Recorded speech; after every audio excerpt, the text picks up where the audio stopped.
अर्ज़े पाक से भारतीय स्पॉन्सर्ड दहशतगर्दों का सफाया। बलूचिस्तान में ऑपरेशन रद्दुल फितना 3 में बड़ी कामयाबी। मस्तूम, बोलान, वाशुक और आवरान में 15 ख्वारिज अंजाम को पहुंच गए। हलाक दहशतगर्दों से असलहा और बारूदी मवाद बरामद। सिक्योरिटी जराये के मुताबिक कार्रवाइयों से ख्वारिज के नेटवर्क को शदीद नुकसान पहुंचा। सदर मुमलिकत और वजीर आजम की कामयाब इंटेलिजेंस बेस्ड ऑपरेशंस पर फोर्सेस को शाबाश। बलूचिस्तान से मुल्क दुश्मन अनासर के नेटवर्क को तबाह करना खुशाइंद करार। अमन खराब करने की हर साजिश को नाकाम बनाएंगे। विफाकी वजीर मवासलात अब्दुल अलीम खान का भी फोर्सेस को खिराज तहसीन।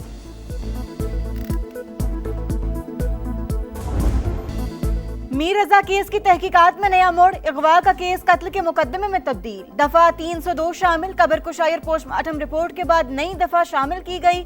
पुरानी खुसूसी टीम को मजीद काम करने से रोक दिया गया। DIG आमिर फारूकी की सरबराही में नई तहकीकाती टीम तश्कील। असर-ए-नौ तफ्तीश का आगाज करेगी। जाए वकुआ, लवाहिकीन और दीगर मुतल्लिका अफराद से पूछगछ करेगी।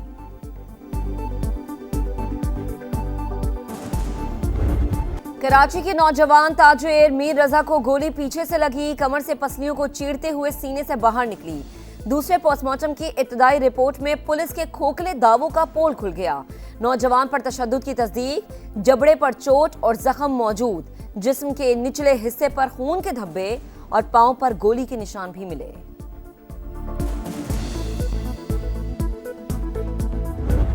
मर्डर हम पहले दिन से बोल रहे हैं, मर्डर जिसने किया उसका बताओ, उसको क्यों छुपा रहे हो? पुलिस को पता है, पुलिस को पता है। 10 रोज से कह रहा हूँ बेटे को तशद्दुद के बाद कत्ल किया गया, लेकिन तफ्तीशी टीम मुसलसल प्रेशर डालती रही। ये लोग कातिल को बचाने की कोशिश करते रहे। मीर रजा के वालिद मीर हुसैन का बड़ा इल्जाम। कहा कत्ल किसने किया बताया जाए। आखिर कौन है वो लोग जिनको बचाया जा रहा है? कत्ल को खुदकुशी करार देने की कोशिश क्यों की गई? वकील जिब्रान नासिर ने कहा पुलिस तफ्तीश के बजाय मुतासरा खानदान को हिरासत कर रही है। मीर रजा के माथे पर चोट का निशान था। लगता है कत्ल से पहले तशद्दुद किया गया। पुलिस की गफलत, लापरवाही या किसी को बचाने की कोशिश। मीर रजा केस में नए मोड़ के बाद संगीन सवालात ने सर उठा लिया। पिस्तौल की गोली का खोल वाक़े के मकाम से पहले रोज क्यों नहीं मिला? मकाम क्लियर होने के 8 रोज बाद कैसे मिल गया? खोल की फॉरेंसिक रिपोर्ट अब तक क्यों नहीं आई? गेस्ट हाउस का कई बार जिक्र आ चुका। गेस्ट हाउस का इस केस से क्या ताल्लुक है? अमले समेत 21 अफराद के बयानात को फाइल का हिस्सा क्यों नहीं बनाया गया? किसी के इशारे पर शवाहिद छुपाए जा रहे हैं या मामला कुछ और है? और वज़ीर दाखिला उन्होंने भी इस बात की यकीन दहानी कराई कि हुकूमत का इसके अंदर कोई इंटरेस्ट नहीं है। तो नई तफ्तीशी टीम है, इन्वेस्टिगेट करेगी। फैमिली को मुतमईन किया जाएगा, किसी चीज़ के ऊपर पर्दा नहीं डाला जाएगा। जिस किसी ने भी सफाक काम किया है इंशाअल्लाह उसको कानून के कटहरे में लेकर आएंगे। मीर रजा केस से हुकूमत का कोई लेना देना नहीं। गैर जानिबदार तहकीकात की जाएंगी। मेयर कराची मुर्तज़ा वहाब की यकीन दहानी। कहा अहले खाना को मुतमईन करना जिम्मेदारी है। पुलिस कल तक खुदकुशी का पहलू देख रही थी। अब तहकीकाती टीम नई शवाहिद की रोशनी में हर पहलू पर काम करेगी। मुश्तरका दिफाई मुआहदे का हदफ ईरान नहीं, किसी रुकन मुमालिक पर हमला हुआ तो दिफाई मुआहदा फाल होगा। तुर्क वजीर खारजा हाकान फिदान का पैगाम। कहा मक्का डिफेंस ज्वाइंट एग्रीमेंट नेटो मुआहदे जैसा है। नेटो की तरह एक दूसरे के दिफा की जमानत दी। रुकन मुमालिक पर हमला ना होने तक कोई मुल्क हदफ नहीं होगा। मिस्र भी मुआहदे में शामिल हो सकता है। तीनों मुमालिक के वज़ीर खारजा की कमेटी कायम की जाएगी। जनरल सेक्रेटेरिएट भी कायम होगा। वाज़े किया कि आबने हुर्मुज़ दोबारा खोलने के लिए अमेरिका को ईरान को हर्जाना देना होगा। बहरी नाकाबंदी खत्म की जाए, अमेरिका फौज वापस बुलाए। ईरान ने आबने हुर्मुज़ मुकम्मल तौर पर खोलने के लिए वाशिंगटन के सामने 6 शराइत रख दी। ईरानी कौमी सलामती काउंसिल के सेक्रेटरी बाकिर जुल्कदर ने कहा ईरान को पहुंचाए गए नुकसानात का पूरा हर्जाना दिया जाए। ईरानी कौम पर आयद की गई पाबंदियां उठाई जाएं। गैर मशरूत तौर पर मुंजमद असासे जारी किए जाएं। जंग हो या मुज़ाकरात, ईरान अपने इरादों से पीछे नहीं हटेगा। पासदारान इनकलाब का कहना है आबने हुर्मुज़ आबी गुजरगाह नहीं, एक महाज बन चुकी। शराइत तस्लीम होने तक आबने हुर्मुज़ पर कंट्रोल बरकरार रखेंगे।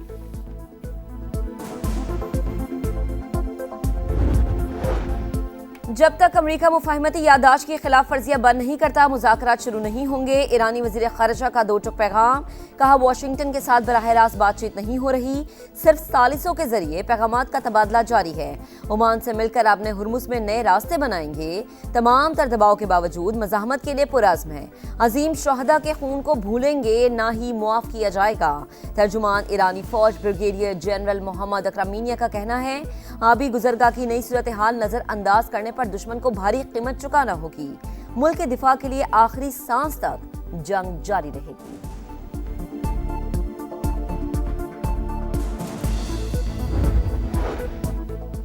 ईरानी यकीन दहानियों पर एतबार उठ गया, दबाव बरकरार रखेंगे। अमेरिकी नायब सदर JD वेंस का ऐलान, कहा ईरान का जौहरी प्रोग्राम तबाह और फौजी सलाहियत खत्म कर दी। मशरिक़ वुस्ता से तेल और गैस हासिल करते रहेंगे। अमेरिकी अवाम को पेट्रोल और गैस की कीमतों पर फायदा देंगे। सुप्रीम लीडर बनने के बाद मुश्तबा खामनाई की पहली वीडियो जारी, वफ्द के साथ बातचीत। वीडियो कब, कहां और किस मकसद के लिए रिकॉर्ड की गई, ईरानी मीडिया का तफसीलात बताने से गुरेज। अमीर जमात इस्लामी हाफिज ईमुर रहमान का मक्का मुश्तरका दिफाई मुआहदे का खैर मकदम, ईरान और दीगर ममालिक को भी मुआहदे में शामिल करने की तजवीज़। कहा जो कुव्वतें हमें दबाकर रखना चाहती हैं उनकी साजिश नाकाम बनाना होगी। अफगान हुकूमत अपनी सरजमीन पाकिस्तान के खिलाफ दहशतगर्दी के लिए इस्तेमाल ना होने दे। हुकूमत को पड़ोसी मुल्क से मुज़ाकरात का मशवरा।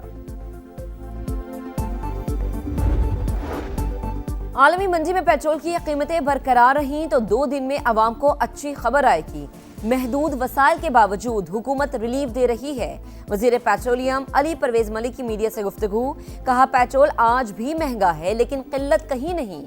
हमसाया मुमालिक में शनाख्ती कार्ड देखकर पेट्रोल दिया जाता रहा।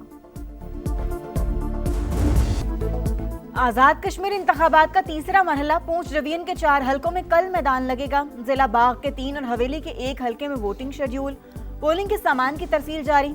मुस्लिम लीग नून, पीपल्स पार्टी और इस्तेहकाम पाकिस्तान पार्टी में कांटे का मुकाबला मुतवक्के। सिक्योरिटी के सख्त इंतजामात।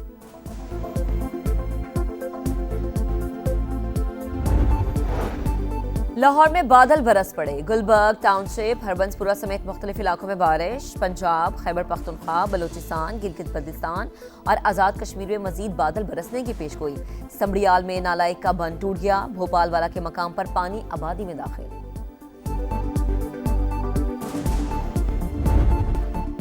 समंदरी तूफान डॉल्फिन चीन के मशरकी साहिल से टकराने के लिए तैयार। इमरजेंसी नाफिज। शहरियों को इनखला के अहकामात जारी। मुख्तलिफ इलाकों में 250 से 500 मिलीमीटर बारिश की पेशगोई। पहाड़ी इलाकों में लैंडस्लाइडिंग का खदशा।